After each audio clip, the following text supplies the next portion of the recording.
When I refer to pastor or pastors in this video, I just want to say I'm not referring to specific pastors or a specific pastor, but pastors in general. I found this writing on the internet, and it was posted by Metro Sibulan Bible Baptist Church, and I will share my opinion on it, but I'll just read it first and just listen and see if you feel like anything's off with it, or maybe you think it's correct. So they wrote,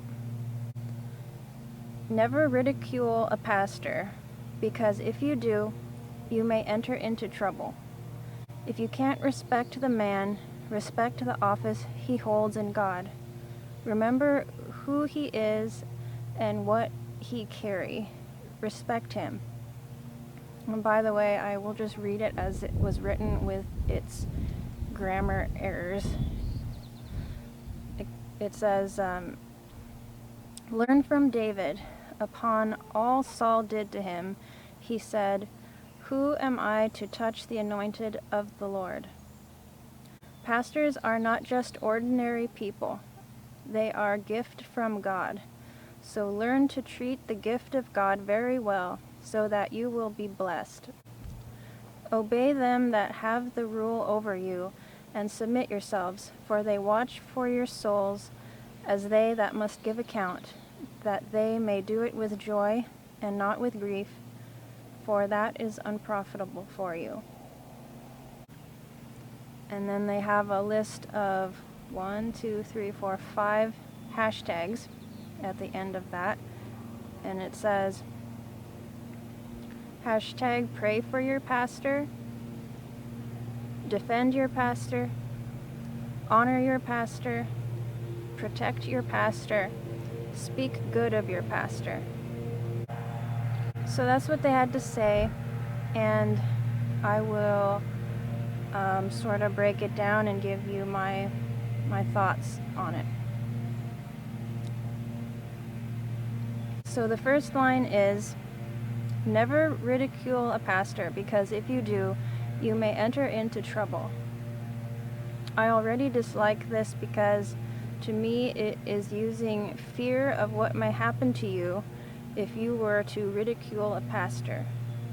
Why use fear as a motivator instead of something better like do what is right because it's right? Generally, I dislike fear motivating me to do anything. I'd rather have wisdom motivating me, or love, or something like that. The word they use here is never ridicule a pastor. What is the definition of ridicule?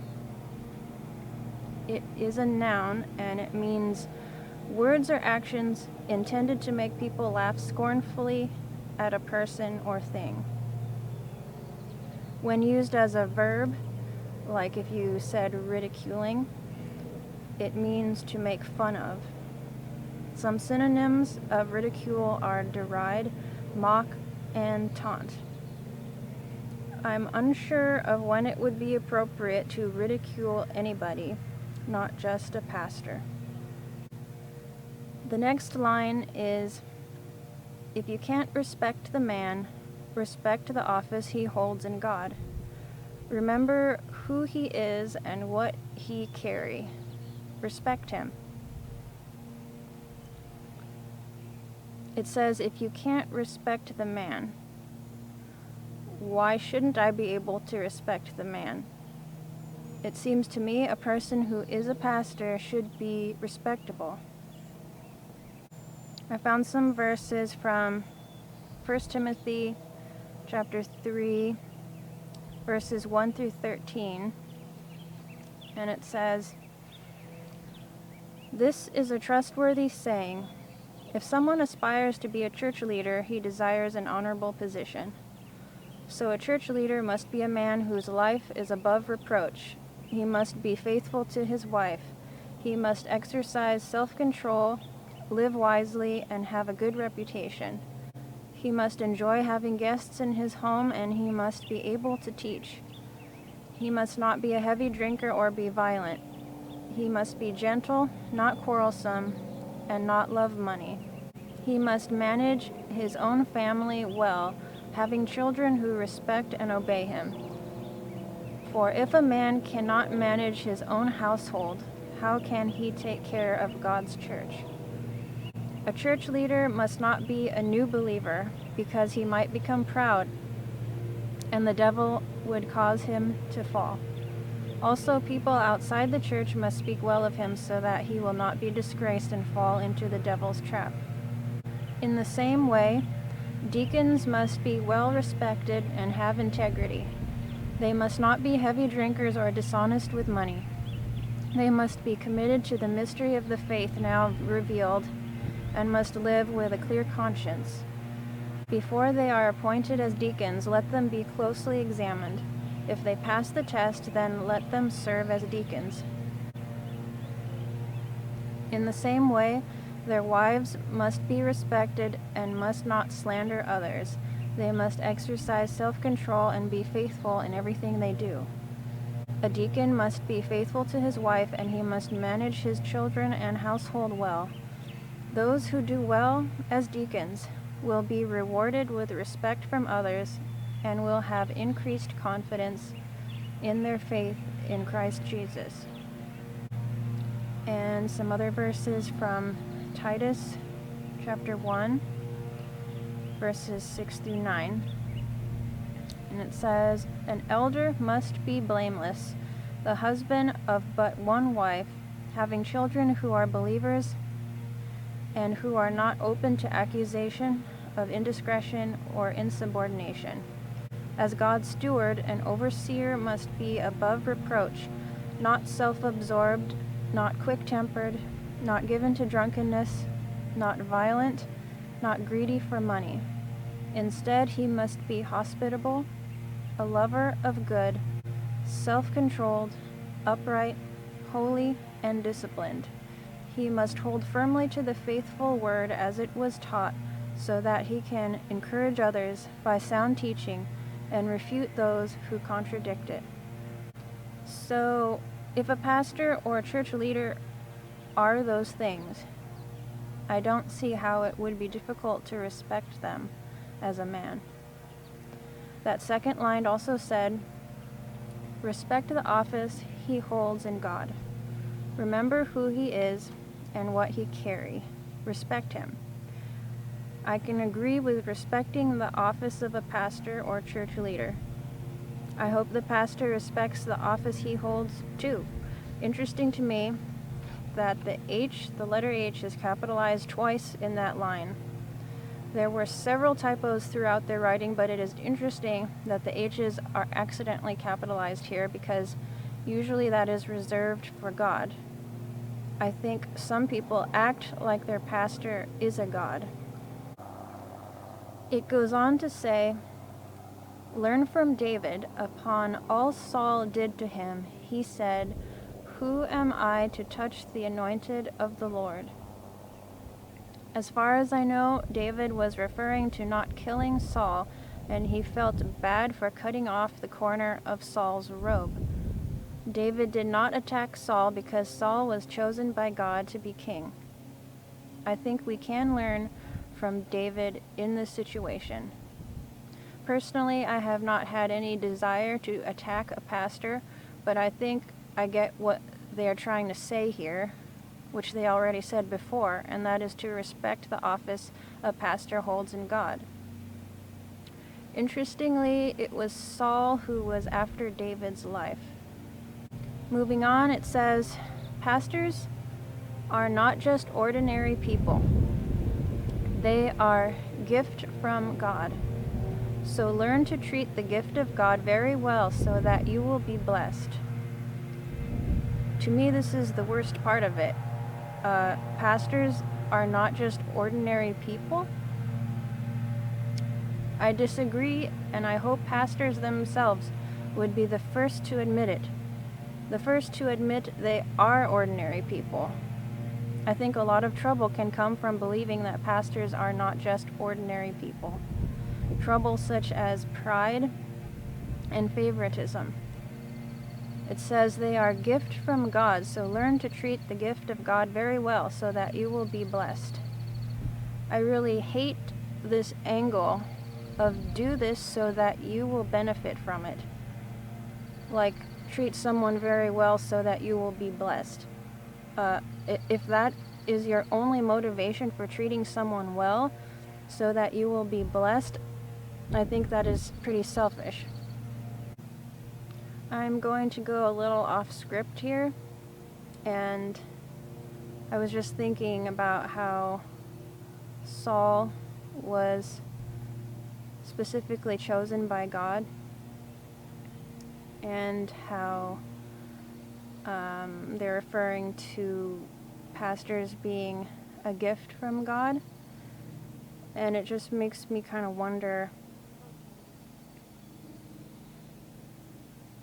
are some pastors really in the position of pastor over a church because God led them to be a pastor? Or is it something that they went to school for and chose as a career? And I think there's a difference. I think there's a difference between having a heart and a calling given by God for a person to be a pastor versus them just choosing that vocation, studying the Bible, studying public speaking, and then getting a job as a pastor. And I'm not sure what else to say about that, but I think there is a difference between having that gift, if you want to call it gift, of being a pastor, having that gift and having learned it through human means. And I remember this story that my dad told me once. He was talking to this guy that was our pastor at the time, and in discussion, my dad felt like he was hearing from Holy Spirit that this guy was not really a pastor. And my dad told him, "You're not a pastor." And interestingly, he admitted it. He said to my dad, "Yeah, I know I'm not a pastor." That's kind of huge to me, that someone is functioning as a pastor over a church when in their heart they know that's not really what they are. But getting back on track here, it goes on to share this Bible verse, and it says, "Obey them that have the rule over you, and submit yourselves, for they watch for your souls, as they that must give account, that they may do it with joy and not with grief, for that is unprofitable for you." Here's the same verse in another translation. "Obey your leaders and submit to them, for they are keeping watch over your souls as those who will have to give an account. Let them do this with joy and not with groaning, for that would be of no advantage to you." And one other version of the same verse, "Obey your spiritual leaders and do what they say. Their work is to watch over your souls, and they are accountable to God. Give them reason to do this with joy and not with sorrow. That would certainly not be for your benefit." I see nothing disagreeable here. I do not see a problem with submitting oneself to the leadership of a church, especially if they are leading well. I do see a problem with blindly obeying a pastor regardless of what they want or ask. They used the example of David and Saul earlier, so I will use it too. Saul wanted to kill David. Was David disobeying Saul by resisting being killed by him? Also, is it the last part of that verse where it says, "Let them do this with joy and not with groaning, for that would be of no advantage to you"? Is it that part of the verse that they are referring to when they say to treat your pastor well so that you will be blessed? And when they say, never ridicule your pastor, because if you do, you may enter into trouble? Is that where they are getting that? It is rare of me to say this, but to me, I think they are reading too deeply into that part of the Bible verse. I may be wrong, but I do not read that as if you do not treat your pastor well, that some calamity will befall you as a result. I think it is saying that it is simply not an advantage to you if you made the pastor's work a sorrowful thing or something he groans and grieves about because it is their job to watch over your soul. It would not be an advantage to you that the person who watches over your soul would find their work burdensome. Maybe sort of like it would be of no advantage to a child to make their parents' work of watching over them a sorrowful burden because of how they behave. Personally, I think the best way to make a pastor's job a joy is to be living your life in a way that pleases God. So in my opinion, why not just aim to live a life that is pleasing to God instead of complicating things by talking about not ridiculing your pastor, because if you do, you may enter into trouble, and treating him well so that you will be blessed. And finally, the hashtags they listed were hashtag pray for your pastor. That makes sense to me. I'm okay with that. The next one was hashtag defend your pastor. Defend him if he's right. I mean, why would I defend him if he wasn't right? The next one was hashtag honor your pastor. Yes, honoring your pastor is fine. Hashtag protect your pastor. Protect your pastor from what? I mean, I can think of praying for his spiritual and physical protection, or praying for other things on his behalf. Hashtag speak good of your pastor. Does this mean if you can't speak good of your pastor, don't speak anything at all? If you watched my video on making salt unsalty, you already know what I think about keeping silent if you can't say anything nice. I don't have a problem with speaking good of a pastor, but if he's off base or speaking things that are not true, I can't speak good of that. In conclusion, I agree with respecting and honoring your pastor. I disagree with thinking that he is not an ordinary person. While still respecting and honoring pastors, I think some people need to dial down their adoration of the person and direct more of that adoration to God. I hope the pastor is most aware of this and will take any glory that might be given to him by people in the church and redirect it to God. I do not think being a pastor is easy, particularly because of the pride I imagine a pastor needs to consistently resist. A pastor has an important role and can have a great influence over the people he looks after. And as that verse from Hebrews says, he will account to God for the work he does.